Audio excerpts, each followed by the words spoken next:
বিসমিল্লাহির রহমানির রহিম। আসসালামু আলাইকুম। আমি নতুন একটা ভিডিও নিয়ে আপনাদের সামনে চলে আসলাম। আমি আজকে ডাঁটা দিয়ে মাছ রান্না করব। এটা হচ্ছে শোল মাছ। ডাঁটা আর পেঁপে দিয়ে মাছ রান্না করছি। এখন আলুটা বেশি মজা লাগে না। এখন আলু পুরাতন হয়ে গেছে, এর জন্য আলু আর দিব না। আলু দিয়ে মাছ রান্না করলে বেশ ভালো লাগে। নতুন আলু হলে বেশি টেস্টি হয়। আমি মাছগুলো সুন্দর করে ধুয়ে নিলাম। সুন্দর করে ধুয়ে নিয়ে আমি মাছগুলো কষায় নিব। আপনারা যদি লাইক দিতে ভুলে যান, অবশ্যই লাইক দিয়ে কন্টিনিউ করতে থাকেন। আর যারা নতুন তারা অবশ্যই ভিডিও পছন্দ হলে সাবস্ক্রাইব করবেন। যারা করে ফেলেছেন সাবস্ক্রাইব তাদেরকে অসংখ্য ধন্যবাদ। আমি পেঁয়াজ আর তেল দিয়ে সুন্দর করে পেঁয়াজটা ভেজে নিব। এখন আমি কাঁচামরিচ পিষা দিয়ে দিলাম, আদা রসুন বাটা দিলাম, লবণ দিলাম হাফ চামচ, আর হাফ চামচ হলুদ দিলাম, 1 চামচ শুকনা মরিচের গুঁড়া দিলাম। এই তরকারি একটু ঝাল ঝাল করে রান্না করলে বেশি টেস্ট হয়। আমি মশলাটা সুন্দর করে কষায় নেব।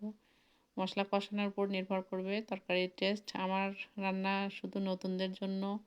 আমার চেয়ে অনেকেই অনেক ভালো রান্না করতে পারে। আমি যেটুকু করি বাড়িতে সেইটুকুই আমি দেখানোর চেষ্টা করি। আপনারা সবাই আমার নতুন যেহেতু চ্যানেল, আমাকে সবাই একটু সহানুভূতি চোখে দেখবেন। ভুল ত্রুটি হলে অবশ্যই ক্ষমা করবেন। আমি মাছটা সুন্দর করে কষায় নেওয়া হয়ে গেল। আমি মাছটা এখন উঠায় ফেলবো। মাছটা উঠায় নিয়ে আমি তরকারিটা কষায় নিব। মাছগুলো বাটিতে আমি সবগুলো উঠায় নিচ্ছি। মাছটা কষায় না নিলে মাছটা ভেঙে যাওয়ার সম্ভাবনা থাকে, এর কারণে মাছটা আগে কষায় নিতে হবে। আর না হলে অনেকেই ভেজেই রান্না করে, কিন্তু আমি আসলে মাছ খুব একটা ভাজি না।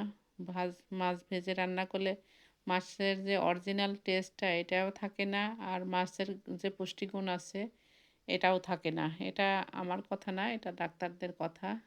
এই জন্যে আমি মাছটা খুব একটা ভাজা হয় না। আমাদের বাড়ির মানুষ সবাই এইভাবে কষায় রান্না করাটাই বেশি পছন্দ করে।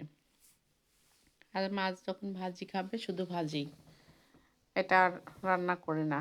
আর গেস্টরা এলে কে কেমন খায় জানি না, তখন ভেজেই রান্না করা হয়। আমি সুন্দর করে তরকারিটা কষায় নিয়ে আমি মাছ দিয়ে ঝোল দিয়ে দিলাম। এইভাবে মাছ রান্না করলে মাছটা ভাঙবে না। আর মশলা গুলো কষায় নিয়ে রান্না করলে মাছটা বেশ টেস্টি হয়। আর যদি একসঙ্গেই সবজি আর মাছ দিয়ে দেওয়া হতো তাহলে কিন্তু মাছগুলো ভেঙে যাওয়ার সম্ভাবনা থাকতো। আমি হাফ চামচ জিরার গুঁড়া দিলাম। জিরার গুঁড়া দিয়ে এটা ঝাল লবণ ঠিক আছে নাকি এটা দেখি আমি ঝোলটা কমে এলে আর তরকারিটা সিদ্ধ হয়ে গেলে আমি নামিয়ে সার্ভ করে আপনাদেরকে দেখাবো।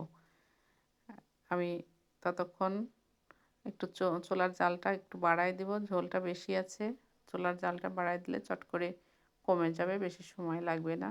তরকারি মোটামুটি হয়েই এসছে, আর বেশি সময় তরকারি রান্না করা দরকার হবে না। সামান্য একটু লবণ কম হয়েছে, আমি লবণটা দিয়ে দিলাম।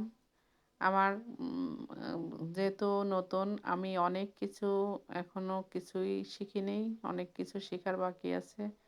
আপনারা যদি আমাকে হেল্প করেন, সহযোগিতা করেন, তাহলে আমি অনেক কিছু শিখব।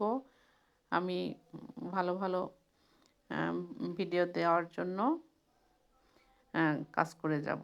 আপনারা যদি আমার ভিডিও দেখতে চান তাহলে অবশ্যই আমাকে সহযোগিতা করবেন। আমার তরকারিটা অলরেডি হয়ে গেছে, আমি বাটিতে বেড়ে নিচ্ছি। আমি বাটিতে সার্ভ করে আপনাদেরকে দেখাচ্ছি কেমন হয়েছে তরকারি। এখন ঝোলটা অনেকটা স্বাভাবিকের যেটুক লাগবে ওইটুকুই রেখে আমি চুলাটা বন্ধ করে দিয়েছি। এই মাছ আলু দিয়ে রান্না করলেই আমার কাছে বেশি টেস্ট লাগে, কিন্তু এখনকার আলু ভালো না, এর কারণে অতটা মজা লাগে না। আপনারা ভালো থাকবেন। আমার রান্না মোটামুটি হয়ে গেছে। দোয়া করবেন আমার জন্য। আল্লাহ হাফেজ। ফি আমানে।